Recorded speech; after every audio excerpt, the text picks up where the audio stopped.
دیکھیں سمینا، آج تو ڈاکٹر فروخ صاحب ہمیں زیادہ بتائیں گے ان چیزوں کو کیونکہ انٹرنیشنل مارکیٹ کو وہ ہم سب سے زیادہ سمجھتے ہیں، لیکن میں تو ایک عام آدمی کی، ایک عام پاکستانی کی جو بات ہے نا وہ کرنا چاہتا ہوں۔ میرا تو آج کا جو کالم جو آج پرنٹ ہوا ہے وہ بھی شاید آپ نے دیکھا ہو کہ میں تو سمجھتا ہوں کہ ہم اس وقت نا ایک ایسے تاریخی دور میں ہیں، اس پاکستان اس وقت ایسے تاریخی دور میں ہے کہ جب حکومت بھی تاریخی ہے اور دور بھی تاریخی ہے۔ اس میں صرف یہ نہیں ہے کہ آپ صرف یہ کہہ کہ بری الزمہ ہو جائیں کہ جی ہمارا کیا قصور ہے، انٹرنیشنلی یہ ہو رہا ہے تو ہم تو اس کے ساتھ ہیں۔ دیکھیں بہت ساری چیزیں ایسی ہوتی ہیں جو آپ نے صرف گڈ گورننس سے ٹھیک کرنا ہوتی ہیں۔ تو کیا اس تاریخی حکومت نے گڈ گورننس کر لی ہے؟ مہنگائی مان لیا کہ بعض چیزیں امپیکٹ ہوتا ہے باہر سے، کیونکہ انرجی کے بارے میں تو اب یہ کہا جا رہا ہے کہ مزید یہ چیزیں مہنگی ہوں گی تو مہنگائی تو پھر مزید بڑھے گی۔ بڑے بڑے دعوے بول کر سرکار بنائے تھے عمران خان۔ جب کنٹینر پر چڑھ کر بھاشن دے رہے تھے تب بول رہے تھے کہ اس کی سرکار اگر آئی تو کسی کے سامنے ہاتھ نہیں پھیلائے گا۔ بول رہے تھے کہ پچھلے سارے سرکاریں کرپشن سے ملک کو تباہ کر دیا۔ اب نواز شریف تو دیش سے باہر چلے گئے، لیکن عمران خان کرسی پر چڑھنے کے ایک ہی ہفتے میں کٹورا لے کر IMF گئے تھے۔ IMF نے تو پیسے دیا لیکن اس کی اسٹرکٹ کنڈیشنز کو نہیں نبھا رہے تھے اس کی فائنانس منسٹری۔ اس لیے اب نئی نیوز یہ ہے کہ IMF بھی اب پیسے دینے کی منع کر دیا۔ پاکستان کے گہری دوست UAE اور سعودیہ نے تو پچھلے سال میں امداد کرنے کے بجائے جو پیسے دیے تھے ان کو واپس مانگ لیا۔ یہ حال ہے اب پاکستان کی۔ تو اب بڑی خبر یہ ہے کہ پاکستان کی کرنسی بہت تیزی سے ڈالر کے مقابلے گرنے لگا۔ اب $1 170 یعنی 170 پاکستانی روپیز سے چھٹ گیا۔ تو اب پاکستان اگر کچھ سامان امپورٹ کرے گا تو بہت سارے پیسے دینا پڑے گا۔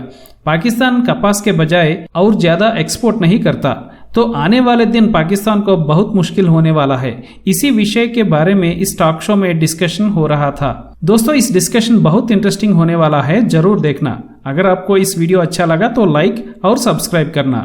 جے ہند۔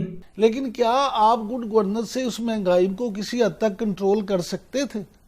یہ اصل سوال ہے۔ میں یہ سمجھتا ہوں کہ اس وقت پاکستان میں آپ دیکھیں کہ تاریخ میں پہلی دفعہ کہ ڈالر 170 سے بھی اوپر چلا گیا۔ تاریخ میں پہلی دفعہ کہ پیٹرول کی قیمت 123 روپے فی لیٹر پہنچ چکی ہے۔ اسٹیٹ بینک کے اعداد و شمار کے مطابق اندرونی اور بیرونی قرضہ وہ اب جون 2021 میں 39,859 ارب روپے تک پہنچ چکا ہے۔ یہ میں نہیں کہہ رہا، یہ اسٹیٹ بینک کہہ رہا ہے۔ اس کے علاوہ آپ کو یاد ہے ایک صدارتی آرڈیننس جو تاریخ 7 صدارتی آرڈیننس ہوا ہے، اس کے تحت بجلی کی قیمتوں میں، بجلی کے بلوں پہ جو ٹیکس عائد کیا گیا 5 سے 35%، اس سے پہلے بجلی کی قیمتیں جو کئی دفعہ بڑھائی جا چکی ہیں وہ اس کے لگ گئے۔ یہ ساری چیزیں اگر آپ دیکھیں نا تو ایک عام آدمی کی زندگی میں ہو یہ گیا ہے کہ اس کی آمدنی تو ₹1 نہیں بڑھی، البتہ مہنگائی دگنے سے اوپر جا چکی ہے۔ اب یہی نہیں بات، میں سمجھتا ہوں کہ الارمنگ سچویشن یہ ہے کہ 4 ماہ میں، صرف پچھلے 4 ماہ میں روپے کی قدر تقریباً 11% گر چکی ہے۔ اس لیے ڈالر اتنا مہنگا ہو رہا ہے۔ $4.5 ارب کی ایکسپورٹ کے مقابلے میں $12 ارب کی امپورٹس ہیں۔ صرف 2 ماہ میں $7.5 ارب کا ریکارڈ تجارتی خسارہ ہے آپ کا۔ جب یہ ساری چیزیں آپ دیکھیں گی تو الٹیمیٹلی اس کا اثر کس پہ آئے گا؟ اس کا اثر میرے پہ، آپ پہ، ہلالی صاحب پہ آئے گا۔ آپ اربوں کی باتیں کریں، لوگوں کا ہزاروں کا بجٹ بھی بن رہا ہے۔ میں یہ گزارش میں یہ کہہ رہا ہوں کہ یہ معاملہ ایک ایسا ہے کہ مہنگائی کا جو طوفان ہے یہ تھمنے کو نہیں ہے، اس میں مزید اضافہ ہونے کو ہے۔ لیکن اب بات یہ ہے کہ جو میرا سوال تھا اس کا آپ نے سمہاؤ آنسر کر دیا ہے کہ یعنی حکومت نے اس کو مینیج اچھے سے نہیں کیا۔ جو انٹرنیشنل پرائسز بڑھی ہیں وہ اگر حکومت کے کنٹرول میں نہیں دیا۔ ایک فکرہ اور لے رہے ہیں کہ یہ صرف دکانوں پہ چھاپے مروا کے مہنگائی کو کنٹرول نہیں کیا جا سکتا۔ جو چورن بیچا تھا شوکت ترین صاحب نے آتے ہوئے کہ ڈیمانڈ اور سپلائی اس کو میں ٹھیک کر کے مہنگائی کو کنٹرول کروں گا، وہ ڈیمانڈ اور سپلائی کو ٹھیک نہیں کر پائے۔ اچھا چلیں ہلالی صاحب، یہ بہت واسٹ ٹاپک ہے، اب ہر چیز کے اوپر ہم الگ سے بھی بات کر سکتے ہیں، لیکن میرا بیسک کویسچن یہ ہے کہ جب عالمی مارکیٹ میں ہی پرائس زیادہ ہوں تو حکومت کیا کرے؟ انرجی کرائسس ہے تو ظاہر ہے کہ وہ پرائسز زیادہ ہیں۔ جس کموڈٹی کو آپ کا ایکشن کوئی اس پہ امپیکٹ نہیں ہو سکتا ہے، مثلاً تیل، تو آپ کچھ نہیں کر سکتے ہیں. مارکیٹ پرائس وہ آپ کا پرائس ہے, اس کو آپ کو دینا ہے, اور اگر گورنمنٹ کو ریکور کرنا ہے تو گورنمنٹ کو پرائسز بڑھانا ہے. مگر دیکھیے افسوس سے مجھے یہ کہنا پڑتا ہے کہ جیسے ہم لوگ کہتے رہتے ہیں کہ لگتا ہے ایسا ہے کہ پنجاب کی ایڈمنسٹریشن 6 چیف سیکرٹریز کے بعد پھر بھی ٹھیک نہیں ہوئی.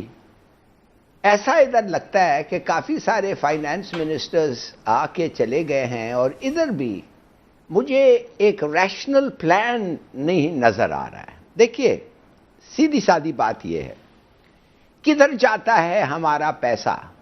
ہمارا پیسہ پرائس بڑھ گیا ٹھیک ہے, مگر سیکولر ڈیٹ مثال کے طور پہ 2.8 ٹریلین روپیز. میں نہیں کہتا یہ ان کا فالٹ ہے, اس گورنمنٹ کا قصور ہے, مگر یہ جو سرکولر ڈیتھ ہے یہ آیا کیسے؟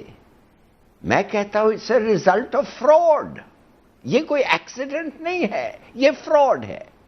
35% بجلی چوری ہو رہی ہے. آپ یقین کریں گی سمینہ, اگر اس بجلی کی چوری 15% آپ کم کر دیں تو 500 بلین روپیہ ہمارا بچ جائے گا. پھر بھی 15% بھی چوری ہونے دیں, 500 بلین روپیہ بچ جائے گا. وہ نہیں ہوا.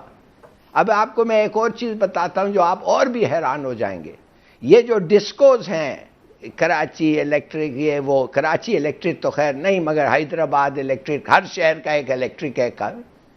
آپ کو پتا ہے کہ 25 سال میں ان کا کوئی سروسنگ, ان کا اپ گریڈنگ نہیں ہوا ہے. مانے اٹس لائک کہ آپ ایک گاڑی لے رہے ہیں اور 25 سال وہی پھٹیچر ایک کاربوریٹر پہ آپ چلا رہے ہیں اور آپ اس کو فکس نہیں کر رہے ہیں. کیوں نہیں ہوا؟ آپ کہیں گے یہ فراڈ کیسے؟ میں کہوں گا اٹس فراڈ. کیوں؟ اس لیے کہ ان کو فکس کرنے کے لیے جو گورنمنٹ ہوتا تو وہ گورنمنٹ کو کک بیکس نہیں ملتے, فکسنگ پہ کک بیکس نہیں ملتے, اپ گریڈنگ پہ نہیں ملتے. انہوں نے جا کے کہتے ہیں نیا والا لگاؤ. اچھا, آپ نے جب جا کے نیا والا لگایا تو فی گھنٹے 9 سینٹ آپ چوری کر رہے تھے. مانے 15 سینٹ فی کلو واٹ آور آپ نے فکس کیا تھا ان لوگوں کو جو آپ کو بجلی سپلائی کی ہے, جب 6 سینٹ ہونا تھا, جب 6 سینٹ ہے. اس کا بھی میں نہیں کہتا کہ اس گورنمنٹ نے کیا ہے, مگر میں یہ ضرور کہتا ہوں کہ یار یہ لوگ کر کے کما کے چلے گئے, ہضم کر کے مزے کر رہے, ان کا تو کچھ نہیں ہوا. اب آپ مجھے بتائیں 482 بلین روپیہ آنے کے ساتھ نواز شریف نے کہا یہ سرکولر ڈیٹ کو ختم کرو, یہ ان کو دے دو, دے دیا. ایک آڈٹ نہیں ہوا اس پہ, اور اب آپ نیب کرپشن کے کیسز کے پیچھے اس کے پھر رہی ہے. تو آپ مجھے بتائیں, پلیز بتائیں مجھے کہ غلط فیصلے بھی, اب تو یہ تو ان کی انہیریٹنس تھی, غلط فیصلے. 14% ڈالر پہ آپ سود دے رہے. ہمارے جو نئے گورنر صاحب آئے تھے 14% ایک زمانے میں آپ نے کہا تھا. میں جاننا چاہتا ہوں کتنے ڈالر آئے, میں جاننا چاہتا ہوں کتنے ڈالر وہ اس ملک میں رہے, ٹھیک, اور میں جاننا چاہتا ہوں سود میں کتنے ڈالر اس کا انٹرسٹ دیا. کیا یہ 3-6 مہینے میں نکل گیا آ کے 1.5 بلین انٹرسٹ چلے گیا؟ کتنا انٹرسٹ گیا اس کا؟ صحیح. دوسری تو بات غلط میں آپ کو فیصلے بھی بتاتا رہے, ہوں. مس مینجمنٹ بھی